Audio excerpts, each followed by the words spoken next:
How often it has happened with you that you went to a particular website to buy 2 items, but you ended up buying 3 items?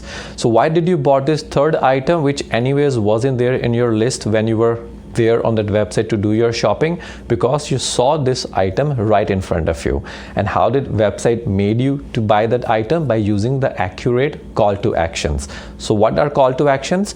You will often see that when you see a product, you are looking at a product, right next to it you will see people who bought this also bought this, and you like this interesting product which was thrown at you. You click on that product, go to that page, and then when you're browsing that product information, you will see clear bold button saying add to cart, buy now. And if you don't click any of those, you will see another additional tab or button or pop-up or something which says buy in next 12 hours and get additional discount. So all these actionable items that you see on the websites are called call to actions. Now if these call to actions hadn't been there on the website, a lot of websites will lose more than half of their sales. They prompt you to take an action, that is why they make more money. And the same to call to action you can use in your day-to-day life as well, in your salary negotiations, in your business deals, or at home asking for small little stuff. And by using these, you can improve your chances of getting more than what you have got without using this call to actions. So in our today's video, we're going to discuss this call to action, but to understand this, we are going to take a story route. Yes, we will go through a story and see how this call to action helps. So this story is about few young guys who, after graduating from their college, started a entrepreneurial venture in India. So they were around 21, 22 years of age, and this is about the year 2005. And in that year, around that time, there was only one major travel portal in India, Make My Trip. All the other portals were very young, almost like they were, taking their early stages of their birth, and still not they were so successful or popular. So there was only Make My Trip, but most of the packages or holiday offers on Make My Trips were quite expensive for the average person to make a purchase. Majority of India was in those days touring in a very unorganized way, where actually you go to a destination and there you negotiate with hotels, visit multiple hotels, and then negotiate and then book your hotel and continue with your vacations. So these guys, they thought there is a market to be tapped. We should actually create an online website where we bring in these smaller hotels from different cities, and we are talking about the year 2005, and there was no internet on mobile phones. Even the regular computer internet at home was very limited. A lot of people were using internet in cyber cafes. So the internet accessibility was very poor. And this is the story of those days. So they thought, okay, we need to tap this untapped market. So they decided to open up this business. So what they did, they selected a tier 2 city, a rich tier 2 city, and that is where they opened up the office. So they went there, had their office set up. So the first thing what they did, so after having all this website and everything set up, they thought, okay, now we have a very nice, neat office. We need to have a board, which you often see outside the shops. They had limited funds, so they could not get a huge board. So whatever they could get in their budget, they got that board. It was a very nicely done board. They selected parrot color as the background of the board, and they hung up the board on their top of their building. So because of the limited fund, this board was so small that it was right there at the 6th floor, and from the ground, from the road, you can hardly see what is written on the board. Only thing that was shining on this board was the parrot color and a small little globe. Everything else was unreadable. So that board didn't help a zilch. It did not brought even one single walk-in or sale to their office. So that didn't work out. So they started thinking, okay, what next? How can we bring more traffic to our website? How can we make more people to see our website? It's a neat website, but it doesn't serve the purpose if no one actually knows that it exists. And online marketing, social media, etc. was very limited. In those days, we only had one social network, Orkut. And again, in a day, very few people will access it. And a lot of people had to go to cyber cafe to access it. So accessibility was very limited. You actually needed the real marketing to grow your business. So the board thing did not work.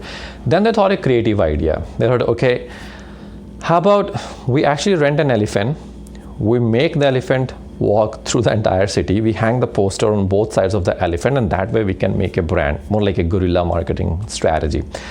But they were unable to find any elephant. So that also didn't work. And meanwhile, as this marketing was happening, half of the guys were doing this marketing tricks which wasn't working. Two guys actually went to Himachal Pradesh on bike, the state in northern India.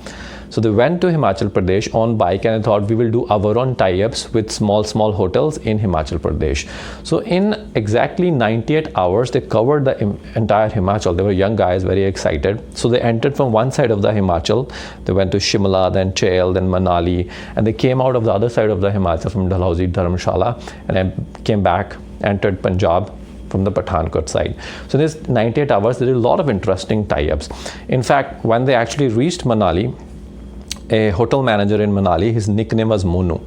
So he was so excited, he said, oh, you want to put our hotel on this thing called website, and you are saying we will get a lot of bookings from your website? He was very excited. He said, okay, so from now on, if you need anything in Manali, there's always Monu for you. So along the way, they built so many good friendships as well. So they came back. So they had this exclusive tie-ups in Himachal. And on the other side, the marketing, which wasn't working, was going on. So the board didn't work, the elephant didn't work, they never found the elephant. Then they thought of a conventional advertisement. In those days, on cable TV, you used to have the cable channels, and then you used to have a local video channel. Remember, where cable operator used to play videos at lunchtime, at night time, and then there used to be advertisement scroll below the video in those movies which the cable operator used to play.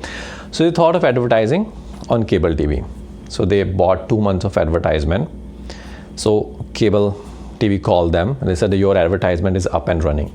So they were very excited. But now the next problem, these guys didn't have the TV, so where would they see what the cable advertisement looks like? So they used to go to a pawn shop, stand there at the time when the advertisement was supposed to run to see how actually their advertisement looks like. So that is how they got to know, okay, their advertisement does show up on TV. So this actually worked. They started getting calls. So when the call started coming in, one of the call came from some professor. He said, oh, I saw this advertisement. I don't have an internet. This was their another problem. Actually, they were in the market when there was no internet. There was very limited online banking. So their website part, they had a lot of other issues too, but main we are focusing on this call to action thing. So coming back to this professor, so they were so excited, oh, we got our first call. So they got ready, ironed their pants out, their shirts, and on a bike, zoomed to professor's place. So they took their brochures, the professor saw the brochures, he said, okay, we are 4 or 5 families and every year we go on a trip. I like this thing, what you were offering. And we are very much interested in this. This guy got very excited and he said, okay, fine, whenever you are ready, give us a call. Professor, fine, definitely, I'll call you. They celebrated that evening by thinking that now they're almost close to getting their first good customer. But that call never came. They had few bookings, one from a larger city in India and few tidbits here and there, but no major booking. So similarly, then they met few other people who called them, saw their advertisement, got to know about it. Everyone used to like their product, but hardly anyone actually bought the product. At one of their customers' office, he was owner of a manufacturing company. He said, oh, this is your company? When these guys were sitting there, he said, how old are you? These guys told their age. They said, we're 22. They said, oh, very interesting. You have your own company. So he said, okay, I actually have a young daughter. So actually they were getting the marriage offers, but no one was buying their packages. Then they thought, okay, now what next? What could we do now? The summer was approaching, summer vacations. And then they thought, okay, how about we approach schools? A lot of schools take students on summer vacations. So they decided on few schools. And again, they woke up next morning, got dressed on their bike and went to multiple schools to show their offers and what they have. So some said, okay, fine, this looks good, we will get back in touch with you. But in few schools, their actually offers and their discussion went a step ahead. One of the school actually made them meet their chairman too. They said, we are interested, meet our chairman. And their offer was, they were saying, this is our offer, pretty good packages. On top of it, the topper in education, your student who is the topper in education, and another student is a topper in sports, those two will go free. But this chairman, he said, oh, no, students don't need to go for free. You can charge whatever you want to charge to students, and we want commission out of that too. You tell me how many teachers are going to go for free. So he wasn't even interested in giving a discount to students. He was interested in asking discount from them so that they can make money, but he wasn't interested in actually giving anything free for students. They said, okay, fine, okay. They actually had to sell somehow, so they agreed. They said, fine, okay, if you don't want to give anything free to students, you want teachers free, fine, we'll give you teachers for free in our tour. Here too, discussion went very well. Chairman said this, look, everything looks interesting. And then these guys said, okay, whenever you're ready, call us. He said, I'll call you. But that call also didn't come. So story went on. They were not able to make too many sales. There were other issues too, but one this call to action where I am heading very soon in this discussion. So they have to wrap up their business. It didn't work well, and every one of these guys moved on in their lives. They went on to do their job. Some went out of the country. And years after that, some started their own little things. And one of the guy who actually was doing business development much more actively. So when he started his next company, in this new company too, they had a very good product, very good team, just like the previous one. But here there was a major difference. Now when he sells the product or when he does the sales, he shows the features, he tells everything, and then now he changes the question. He doesn't say, call me or contact me when you're ready to buy. Now he says, which one out of this you are buying now? Buy now. Remember the call to action on the website? Now actually subconsciously drives you to take the decision now.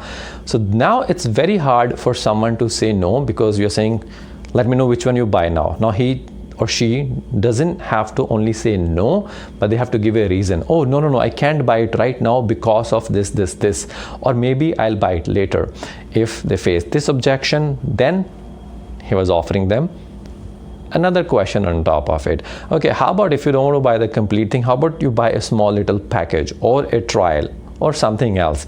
So now he was subtly more pushy, using more direct call to actions. He was asking, buy it, and he was closing more sales. And there were, of course, some other variables too, but this was a quite important variable to make more sales. Previously, his questions were, call us whenever you are ready to buy. It's very easy to escape this question because the answer is, sure, I will call you. But if you say, buy it now, or how about we sign a contract and let's move forward, let's discuss how to do this work or how to use this product once you've bought it, it's very difficult for a customer to get out of that. The same could be used for your salary negotiation, or let's say if you haven't received a salary hike. A lot of companies won't give a salary hike which you expect. They will give whatever they feel is reasonable. But if you actually go and approach your manager and say, hey, I've been working here for such a long time, my work is very good, you appreciate my work, but I need this X amount of salary hike. Now if you ask it with a proper justification using the right words, you will get much more salary hike compared to what you have got if you wouldn't have proactively asked for it. So when you ask for things, you get more than what you have got without asking it. Same regular day-to-day example. Let's say if you go to someone else's place and that person says, hey, do you need tea or no? So then you're saying, okay, he has already said no. You will say, okay, no. But what if that person actually makes it, he say, I'm going to make a tea for you? Then it's very difficult for you to say no. So you will say, oh, no, okay. You say, oh, I'm actually almost there. I've started making it. Then you say, okay, yes, I will drink it. So again, call to action helped for that conversion of you drinking that tea. Use the call to actions in whichever possible way, but don't annoy people by asking again and again. So there's a subtle difference, and that we can cover in a video on framing effect, how to frame your ask or your sentences, but that is for some other day. So today, as a recap, use call to action, ask for something. If you ask, you will get more. If you will not ask, no matter how good the work is, still you will get much less without asking. So that is it for today. Hope you liked the video. Share it. I know you liked the previous video, which was on risk. If you haven't watched it, watch it. See you next time with another interesting topic. Bye for now.